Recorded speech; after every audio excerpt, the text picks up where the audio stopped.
photography was No. Yeah. It's not about me. It's about the lecture. Battle of the Bastards. It's about Jesus. It's not about me. It's about His word. Jonathan, this is all about you. So, come back to your seats. I mean, how big was that? Possible, How he was shooting? My friend, Which kid was he was shooting at? It was Brand. No, it was Rickon, yeah, you're right. Rickon, the little brother. Yeah, little brother. No, Brand is a seer. He's a 3-eyed Brand. It is just a question, do you know? the projection. The sounds from Jesus. And I mean, there is a moment in there where it's like that. Yeah. So we will continue because Ray wants to say something more. Jonathan, Paul. Thanks for listening. Alright, we're trying to start really moving through Paul's letters now. Yes. Alright. So you all with me, alright? We're with you. Yeah, here. Awesome. Alright. So okay, Paul's first argument was why you don't really need the law, you Gentiles, is you've been crucified with Christ and you're dead. Dead people aren't under the law. Also sein erstes Argument ist, ihr braucht dem Gesetz nicht mehr folgen, weil ihr seid mit Christus gestorben und Tote brauchen kein Gesetz. Second argument he makes beginning at the chapter 3. Zweites Argument ist Kapitel 3. Basically, kind of, and it's applied the question is, how did you receive the Spirit? Fragt wie habt ihr den Geist empfangen? Was it the message of faith or the law? War es durch die Botschaft des Glaubens oder durch das Gesetz? And obviously coming from Paul would have been a message of faith. Und da es von Paulus kommt, das ist natürlich die Botschaft des Glaubens. Even Peter saw this. Das hat selbst der Petrus gesehen. Peter's preaching and the Holy Spirit just came. Petrus predigt und der Heilige Geist kommt einfach. So if that's true, Und wenn das stimmt, if God accepted you, if His Spirit indwelled in you without the law, wenn Gott euch den Heiligen Geist gegeben hat und das stimmt, dann und ihr ohne das Gesetz den Heiligen Geist schon empfangt, what reason would you turn to the law now for? warum solltet ihr dann jetzt zum Gesetz gehen? Which leads Paul to his next argument. Und das bringt ihn zu seinem nächsten Argument. And this, he expands most of this in Romans. Und darauf geht er noch viel mehr in Römer ein. So it's a little bit more of a kind of a compact Romans Galatians is. Und in der Hinsicht ist es so ein bisschen kompakter, was er da drüber redet. And so he talks about Abraham. Er redet über Abraham. And what did I tell you yesterday was established in Abraham? Was wurde etabliert über Abraham? You got it. Speak up. Faith. Faith. Righteousness by faith. Glaube durch Gerechtigkeit durch Glauben. Okay? So the Jewish identity is wrapped up in being children of Abraham. Und die jüdische Identität ist völlig darin verstrickt, Kinder Abrahams zu sein. In the covenant of Abraham, they have themselves being the people or the nation of God. Und die Juden sehen sich als die Nation Gottes. They have their land. Sie haben ihr Land. And they have their blessing. Und das gibt uns den Segen. Everything they have identifies through Abraham. Alles, was sie haben, identifiziert sich durch Abraham. Now, how did Abraham receive all of this? Und wie hat Abraham alles empfangen? Through laws and rules. Durch Gesetz und Regeln.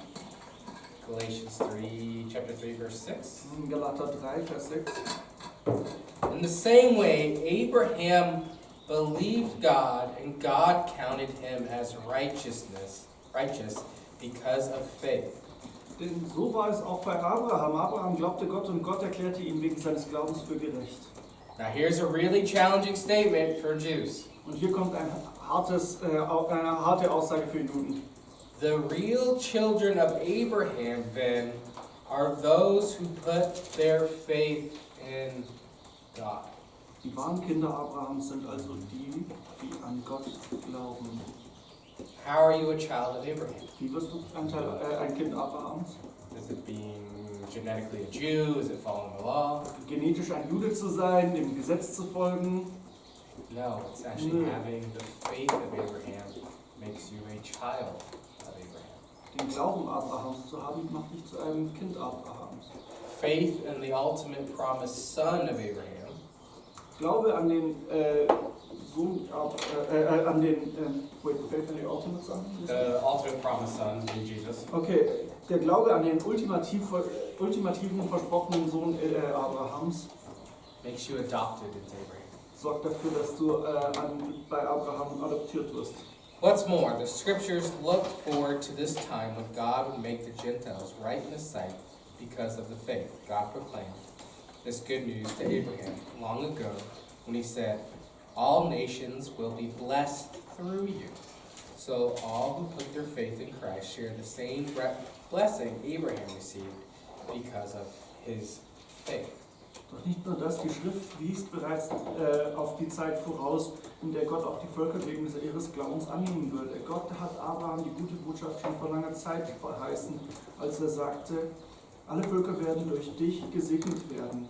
Deshalb werden alle, die aus dem Glauben an Christus leben, an dem Segen Anteil erhalten, den Abraham durch seinen Glauben empfangen hat. Alright? So the promises, the Jewish promises in Abraham actually come by faith, not by following the law. Also die jüdischen Versprechen kommen durch den Glauben, nicht durch das Gesetz. Paul carries on, and he basically says, under the law, someone is cursed because it is impossible to perfectly follow the law. Und Paulus setzt dann fort, unter dem Gesetz ist es nicht möglich, wer dagegen dem Gesetz vertraut, vor Gott gerecht zu werden, steht unter einem Fluch. I'm just kind of paraphrasing here to keep moving, but it's okay. Everyone will, because the logic is everyone will break some law, some rule at some point in their lives, right? Denn jeder wird irgendein Gesetz an irgendeinem Punkt, in irgendeinem Zeitpunkt seines Lebens brechen. Has anybody here never broken maybe some law in the Old Testament? Hat jemand von euch noch nie vielleicht ein Gesetz im Alten Testament noch nie gebrochen? Nobody's Noch nie perfect. eins. Keiner ist hier perfekt. So therefore you're cursed under the law. Ihr seid also verflucht unter dem Gesetz. The reality is we'll break some rule, some law, probably multiple times a day. Und die meisten brechen wahrscheinlich irgendwelche Gesetze mehrmals am Tag. So, Christ takes on that curse on our behalf. Und Christus nimmt diesen Fluch auf sich. Christ takes on the full punishment of the law unto himself. Und er nimmt dann die Fülle der Strafe auf sich. So that Jesus is the fulfillment of the blessing of the Abrahamic covenant. Dadurch wird Jesus zur Erfüllung der Segen unter Abraham. Okay. So starting at verse 15, Vers 15. another point with Abrahamic covenant is made. Geht ja auf einen anderen Bund ein, der durch Abraham eingegangen wurde. And that point is that the Abrahamic covenant predates the law by 430 years. Und ihm geht es darum, dass dass bei Abraham der Bund mit Abraham schon 400 Jahre vor dem Gesetz kommt. Alright? And in the covenant of Abraham, it was what we call a promissory covenant. Und das ist ein Versprechensbund. In other words, it's unconditional. Unabhängig und gebunden. Let's say you're praying for a new phone and God says, whatever, Ray, give so-and-so your phone. Das ist, wenn jetzt jemand für ein Handy betet und Gott dann zu dir sagt, Ray, gib dem und dem jetzt dein Handy. Okay, Alexis? This is just an analogy. Don't expect too much here. But, alright? Das ist jetzt nur ein Bild, erwarte nicht zu viel. I could get rid of this, but my wife would kill me as much money we spent on it, okay? Ich könnte es dir geben, aber meine Frau würde mich umbringen, weil wir so viel Geld dafür Just say, ausgegeben haben. okay, I felt God say, I should give you this phone, but I need it this week, so I'll give it to you at the end of this week when I leave. Wenn Gott mir gesagt... Wait, Okay, so I'm just saying, at the end of this week, I'm going to give Alexis my phone Wenn ich sage, am Ende der Woche gebe ich ihr dann mein Handy as a present. als Geschenk. I need it for this week, but I'll give it to you then. Und die Woche brauche ich es noch, aber dann gebe ich es dir. Okay? Ja. Have I told her she has to do anything? Habe ich ihr gesagt, sie muss irgendwas tun? Does she have to do anything? Muss sie irgendwas tun? I'm just promising. Ich verspreche einfach nur. Okay? Promising the blessing. Ja, einfach nur versprechen. So God, same way to Abraham, just promises the blessing. Abraham. Und genauso verspricht Gott auch Abraham. So that's a promissory covenant. Also ein Versprechensbund. And in a covenant, you can't change the terms of the agreement. Und in einem Bund kannst du die Bedingungen nicht ändern. In this case, she has no obligations. In diesem Fall hat sie keine Pflichten. Abraham had no obligations. Abraham hat keine Pflichten. All right. So now, if I'm making a true covenant, Wenn ich jetzt einen wahren Bund mache, I can't say Wednesday, go back to her Wednesday. dann kann ich nicht am Mittwoch zu ihr kommen. Say, okay, I'll give it to you, but actually give me 100 euros. It's still a really good deal, but give me 100 euros. Dann kann ich nicht zu ihr kommen und sagen, ah ja, gib mir doch, du musst mir 100 Euro dafür geben. Na, das ist immer noch ein guter Deal, gib mir 100 Euro dafür. And can you go stock the hospitality kitchen with this and this and this? Und könntest du in der Hospitality-Küche dann noch das und das auch reintun? Okay, you can't add conditions to it because it's a gift, it's a promise. Kannst du nicht nichts mehr dazufügen. Das ist schon ein Geschenk gewesen, das ist schon so versprochen gewesen. Okay, so God promised Abraham the blessings, Und Gott hat Abraham diese Segen versprochen. and God said, Abraham, you are righteous by your faith. Und Gott hat gesagt, Abraham, du bist gerecht durch deinen Glauben. And that all precedes the law 430 years later. Und das Ganze geht 430 Jahre vor dem Gesetz raus. So suddenly you can't say, oh yeah, justified by faith, and then 430 years later, justified by faith if you follow these 630 something commands. Und er kann jetzt nicht sagen, ihr seid gerechtfertigt durch Glauben nach 400 Jahren und dann natürlich noch das Gesetz dazu. One second. So the promise predates those conditions. Das Versprechen geht dem voraus. This is a big question, but like, so then what was the purpose for the law? That's what I'm getting to. Good question. Und was war jetzt der Sinn für das Perfect Gesetz? question. So what? That's literally my next statement. So why the law? Und warum gab es jetzt ein Gesetz? Okay. What Abraham argues is an intermediary solution. What Paul argues or Abraham? Is the law. Yeah, who argues? Because you said what Abraham argues. Sorry, what Paul argues is that the law, Mosaic law, is an intermediary solution. Also, Paulus sagt, dass das Gesetz was für zwischendurch war. It was to restrain transgression until the chosen offspring, Christ, could inherit the promise. That is. I'm just kind of explaining it. Okay, es ist eine Vorbereitung darauf, was dann durch Jesus erfüllt wird. Okay, what the heck does that mean? Was heißt das jetzt genau? Okay, so Paul is using something, a legal context that was common in that day. Paulus geht auf einen Gesetzeskontext ein, den die Leute kannten. And it's pretty, I think in most nations it's pretty similar. In den meisten Nationen ist das ziemlich ähnlich. Okay? Imagine you have a fairly wealthy household that has servants and lands and businesses, etc. Stellt euch vor, ihr habt großes Anwesen mit Hühnern und so weiter. Okay, and the father and the wife, the mother, they have a son. Und Vater und Mutter haben einen Sohn. And they will be the heir of the household. Der wird der Erbe sein. They'll inherit the lands and the businesses, etc., etc. Und alles, was so dazu gehört, dass er erben. Okay? But at that time, even though that heir will inherit everything, Aber zu der Zeit, selbst wenn der alles erben wird, they don't own anything yet. gehört ihm noch nichts. Within that household, their status isn't that much of a Roman slave. In dem Haushalt gehört denen bedeuten die nicht viel mehr als ein Sklave. Okay, and don't think about how we think about slavery. Jetzt denkt nicht Sklaverei, wie wir es heute denken. Roman slavery is more akin to indentured servitude. Ein römischer Sklave ist eher so der gehört mir zwar, aber das ist eigentlich ein Diener. There were doctors and teachers and philosophers who were technically slaves. Da gab es Ärzte und Diener, Philosophen, alles mögliche Architekten, die technisch gesehen eigentlich ein Sklave waren. This was somebody that, they needed a good living, they needed provision in the household, so they basically sell themselves to this household. Und da wollten welche sich versorgt wissen und haben sich dann einfach selbst an einen Haushalt verkauft. They're given food, they're given shelter, they work for the master, etc. Und da haben sie Essen, Schlafplatz, Kost und Logis gekriegt. Genau, und haben dafür gearbeitet. It could be good or bad, obviously depends on the household. Konnte gut oder schlecht sein, je nachdem was für ein Haushalt. Don't think of kind of African slavery, which a lot of maybe our mindsets think of hard labor and chains and all that stuff. Ja, also nicht an die klassischen Baumwoll-Sklaven denken. Okay, but the slave lives in that household, but they're not entitled to anything. Also der Sklave lebt da drin, aber ihm gehört nichts. Okay, so that child is basically the same status, right? Und das Kind hat quasi denselben Status. Okay.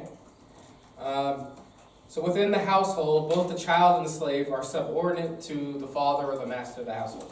Und in diesem Haushalt müssen beide dem Vater, dem Meister des Haushaltes gehorchen. Even though the child was the owner of the family's wealth, he would have to wait until a certain time to actually own or be the master of it. Obwohl ihm alles irgendwann mal gehört, muss er warten, bis dieser Zeitpunkt kommt.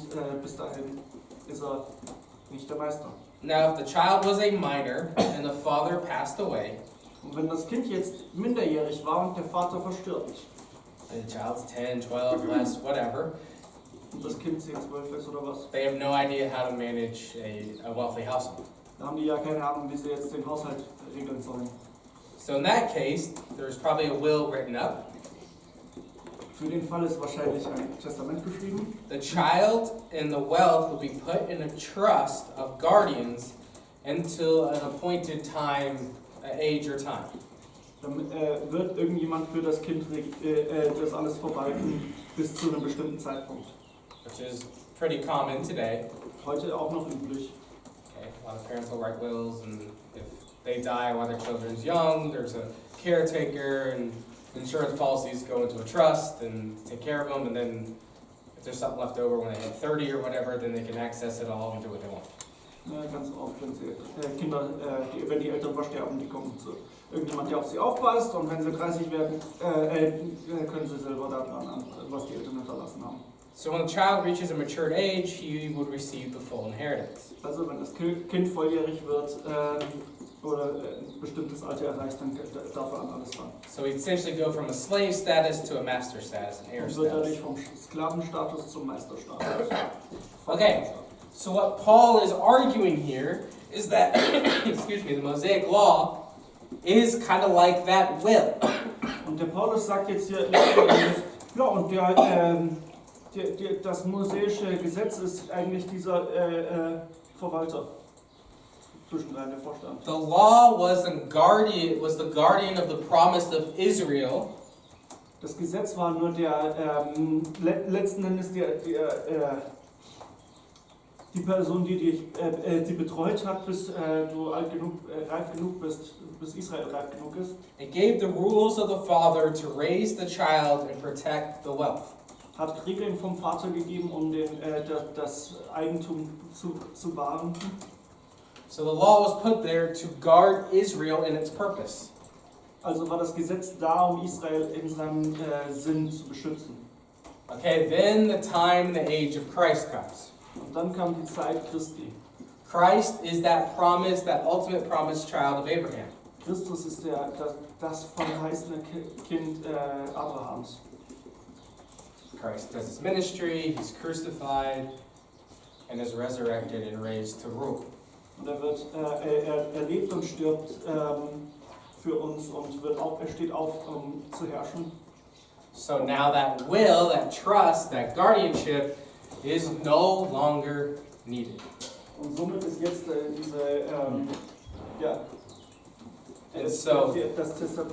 Zwischenteil nicht mehr nötig. And so in Christ, we are the heirs to all that was promised in the trust. Und dadurch sind wir in Christus jetzt die Erben für all das, was da uns versprochen wurde. So what Paul says is basically we're going from slaves to heirs, to free people. Und der Paulus sagt eben, wir sind jetzt von Sklaven zu freien Leuten geworden, die erben können. Let's pause for a minute. Warten wir einen Moment. So I just want you to just kind of think on that for a minute. Denkt da mal drüber nach. Because it's an important subject. Das ist ein wichtiges Thema. What is the purpose of the law? Was ist der Sinn des Gesetzes? What is its effect today? Was ist, soll es uns heute weitergeben?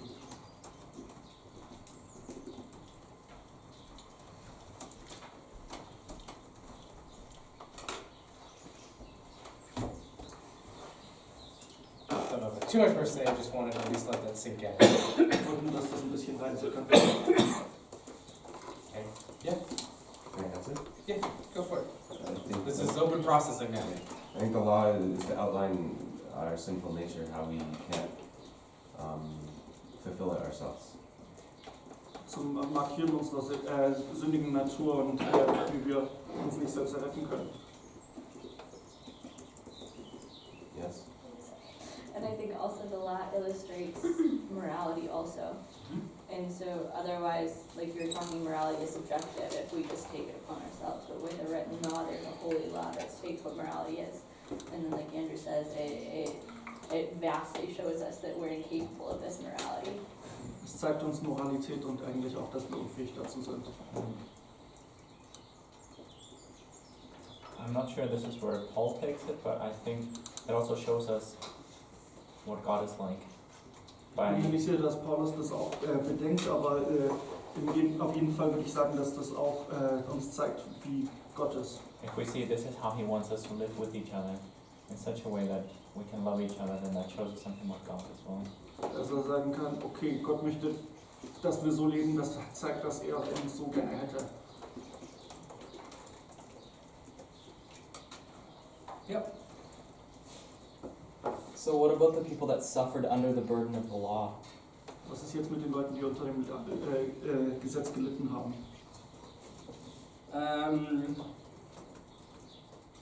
Yes, my mind goes to Hebrews. Da geht mein Gedanke an Hebräer. Is that the true people that are righteous always had faith, Die Leute, die gerecht waren, hatten immer Glauben. whether under the law or not. Ob sie unter dem Gesetz waren oder nicht. And those who were under the law and never saw the promises, Die unter dem Gesetz waren und nie die Versprechen gesehen haben. Hebrews basically argues through Christ and through us carrying on that they received the promises through the continuation of the line. Da wird, sagt Hebräer ja, durch uns und Christus haben sie jetzt das empfangen, die Versprechen. This is not my area of expertise, but theologically, Das ist nicht mein, da bin ich kein Experte drin, aber so würde ich das sagen. yeah, there's the, can't really overly prove it scripturally, they kind of use some things, but the idea is that Christ descended into Hades. Da gibt es ja die Idee, dass der Christus ins Totenreich ging, in den Hades. Which is the ancient, or Sheol, which is the ancient thinking for the underworld, the dead world. Oder Sheol, einfach die neutrale Todeszone für damals. But then he would have shared himself there, and those who are of faith would have been. Und dass sich da gezeigt hat und die gläubig waren, sind mitgekommen. Okay, so there's no way out there really, I mean, it's in some of the testaments of faith, the Apostles' Creed. Und mit Apostles' Creed. A lot of traditions have it. Okay, also viele Traditionen sagen das so. Okay, so that's one thing. But again, Abraham was counted righteousness, so some way I believe God's worked that standard into those, even those who are under the law. Also ich glaube, dass Gott einen guten Weg gefunden hat, selbst für die unter dem Gesetz waren. Also, kind of like goes along with what Manny's saying, the law is a form of wisdom. Das Gesetz ist ja auch eine Form der Weisheit. Again, with wisdom literature, it's if God created a moral order to the universe, then there must be a way to live according to that moral order, which means you do well. Also wenn Gott eine moralische ein moralisches Grundsystem aufgestellt hat, dann muss es ja auch einen Weg geben, in diesem moralischen System gut zu leben. So following, at least in principle, the morality of the law, obviously is going to produce good fruit in your life. Und daher gesehen, das Gesetz muss gute Moral, wenn du der Moral des Gesetzes folgst, müsste es gute Frucht in deinem Leben bringen. When I teach wisdom literature, it kind of goes along because the law is a form of wisdom. Wenn ich Weisheitsliteratur lehre und das irgendwo, passt ja dazu mit rein. Especially in Proverbs, it promotes very few specific virtues that most of them fit under. Besonders Sprüche bringt da gewisse Werte, die da gut reinpassen. Of course, one, fear the Lord. Zum einen fürchte den Herrn. But beyond that is Darüber hinaus gibt es da work hard, arbeite fleißig, seek wisdom and knowledge, suche nach Weisheit und Wissen and abstain from sexual immorality.